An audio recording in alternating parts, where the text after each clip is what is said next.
에스겔 8장 우리 1절에서 3절에 있는 말씀 함께 읽도록 합니다. 여섯째 해의 여섯째 달 초닷새에 나는 집에 앉았고 유다의 장로들은 내 앞에 앉아 있는데 주 여호와의 권능이 거기에서 내게 내리기로 내가 보니 불같은 형상이 있더라.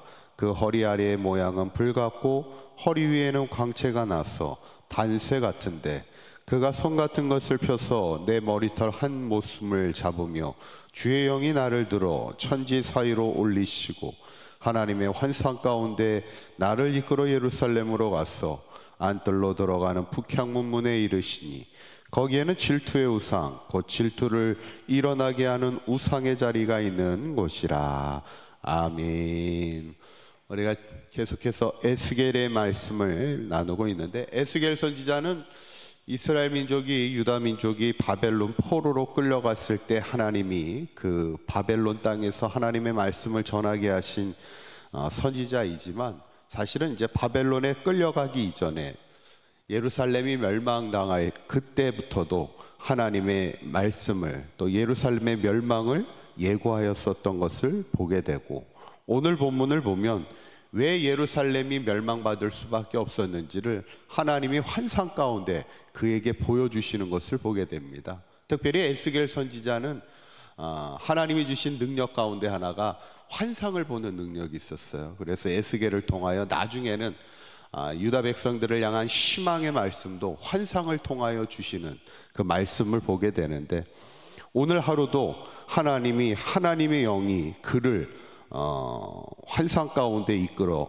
예루살렘으로 가게 하시는 것을 보게 되면서 이것을 보여줍니다. 3절에 있는 말씀 한번 읽어볼까요? 시작. 그가 손 같은 것을 펴서 내 머리털 한 모숨을 잡으며 주의 영이 나를 들어 천지 사이로 올리시고 하나님의 환상 가운데 나를 이끌어 예루살렘으로 가서 안뜰로 들어가는 북향한 문에 이르시니 거기에는 질투의 우상 곧 질투를 일어나게 하는 우상의 자리가 있는 곳이라. 아멘.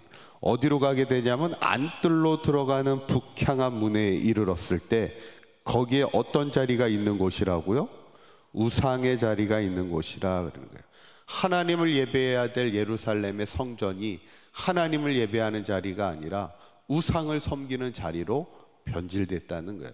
그것이 예루살렘이 멸망받을 수밖에 없었던 이유였음을 보여주고 있죠. 그때 하나님이 에스겔에게 뭐라고 말씀하냐면 6절에 있는 말씀입니다. 이렇게 이야기하죠. 한번 읽어봅니다. 시작. 그가 또 내게 이르시되 인자야 이스라엘 족속이 행하는 일을 보느냐. 그들이 여기에서 크게 가증한 일을 행하여 나로 내 성소를 멀리 떠나게 하느니라. 너는 다시 다른 큰 가증한 일을 보리라 하시더라. 아멘. 이스라엘 족속이 어떤 일을 행하는지 보고 있느냐는 거예요. 지금 하나님을 예배할 예루살렘 성전에서 우상의 자리를 만들어 놓고 가증한 일을 벌이고 있다는 거. 그래서 그로 인해서 어떻게 된다는 거예요? 나로 내 성소를 멀리 어떻게 된다고요? 떠나게 한다, 이런 거예요. 하나님이 이 자리를, 이 성전을 떠날 수밖에 없다는 거예요. 이것이 더 이상 하나님을 예배하는 자리가 되지 않고 우상을 섬기는 자리가 되고 있으니 하나님이 멀리 떠날 수밖에 없음을 이야기하면서 또 다른 가증한 일들을 한번 보라는 거예요. 그러면서 14절에 있는 말씀 한번 읽어봅니다. 시작.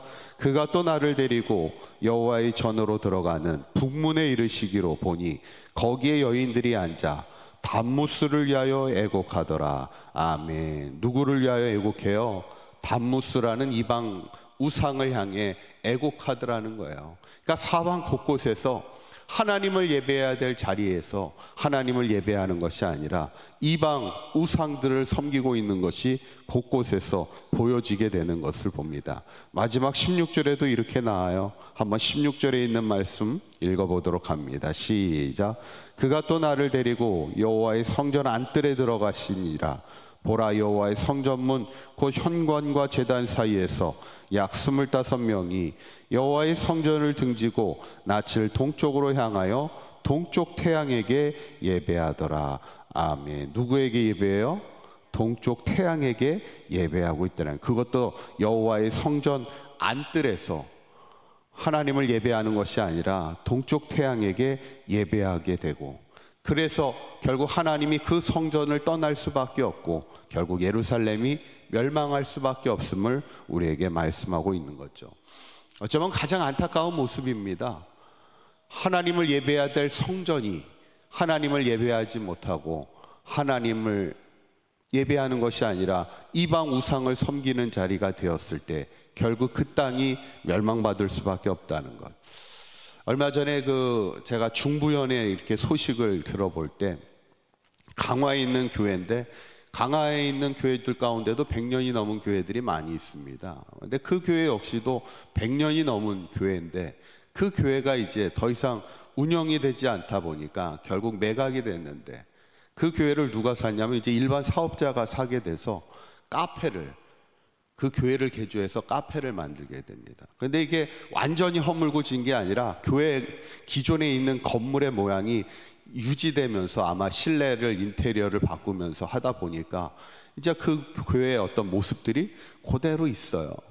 그러니까 참 안타깝죠. 이게 TV 뉴스에도 나와서 막 이렇게 요즘에 뭐 이렇게 6시에 보면 저녁 6시에 뭐 여기 이렇게 저기 멋있는 카페들 찾아다니면서 소개하는 그런 프로그램이 많잖아요. 그런 데서도 이제 소개가 될 정도로 이제 크게 카페를 합니다. 그러니까 많은 사람들이 이제 찾아가요. 어떻게 보면 카페의 명소가 돼서 사람들이 찾아가는데, 그 중에는 이제 믿는 성도들도 찾아가겠죠. 그러다 보니까 중부연의 감독님이 이제 목회 서신을 통해서 우리가 최소한 그 카페는 가지 말자 이렇게 얘기합니다. 이유는 하나죠. 교회였던 100년이 넘던 교회의 역사의 자리가 카페로 바뀌었는데 많은 사람들이 그 카페를 찾아가고 있으니 마음이 얼마나 안타깝습니까? 100년이 넘은 그 교회의 자리가 카페로 바뀌어버렸으니까. 여러분, 하나님을 예배해야 될 성전이 카페로 바뀐다면 그것이 얼마나 믿는 자에게는 가슴 아픈 일일까. 그런데 지금 유다 백성들이 행하고 있는 일이 뭐예요? 하나님을 예배해야 될 성전에서 우상을 섬기고 태양신을 섬기고 단무스를 위하여 애곡하고 있는 모습이 되었으니 얼마나 안타까운 모습입니까? 오늘 예루살렘 성전마저 우상 숭배로 인해서 자신의 신앙의 자리를 지키지 못할 때 하나님을 떠난 민족이 될 수밖에 없었음을 보게 될 때, 우리가 중요한 게 뭐예요? 다른 곳이 무너진다 해도 교회가 무너져서는 안 된다는 거예요. 이것이 온전히 우리의 신앙을 지키고 하나님을 향한 믿음을 온전히 지켜나가서 예배의 자리를 끝까지 우리가 지켜야 되고 믿음의 자리를 우리가 끝까지 지켜야죠.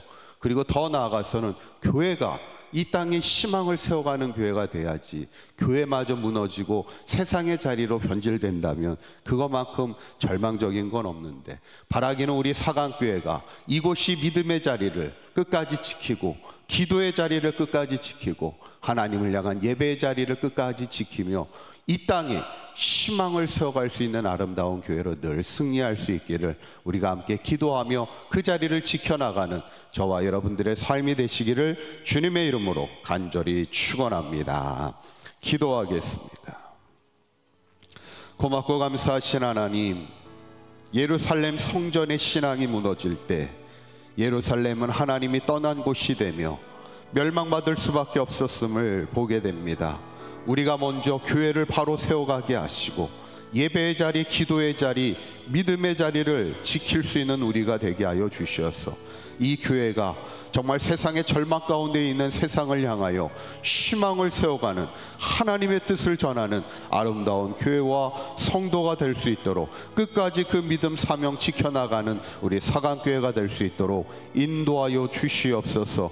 오늘도 이 새벽을 깨우며 기도의 자리를 지키는 우리 기도의 사람들을 주님 기억하여 주시고, 저들의 간절한 기도를 통하여 우리 사강교회가 늘 복음 안에 든든히 서가게 하여 주시고, 저들의 간절한 기도를 통하여 하나님의 살아계심을 간증하며 증거하는 아름다운 삶이 될 수 있도록 축복하여 주시옵소서.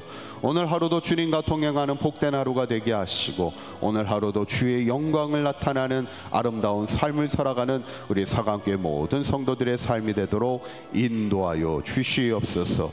우리 주 예수 그리스도의 이름으로 기도하옵나이다. 아멘.